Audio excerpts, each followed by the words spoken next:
जी अस्सलाम वालेकुम टिक टाक वाले भराओ के हाल चाल है ठीक ठाक हो माशाल्लाह जनाब 14 पीस अज जनाब तुहाडी खिदमत लैके आए हां ते बाट साहब आओ ना जरा अंदर इन्हां दा शौक कराओ व्यूअरां नू।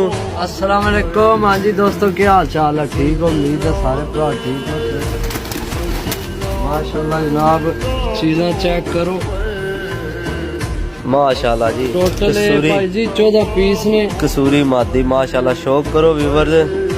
तो बाट साहब है जेड़े भरा मैसेज करने को माड़े बंदे कोई मजदूर कोई स्टूडेंट उन्हां वास्ते भी कोई ऑफर वगैरह लाया करो। आज वैसे भी जी आज ऑफर ही लगा देने जनाब, कोई टेंशन नहीं। सब तो पहला जनाब परिंदे ना शौक करो।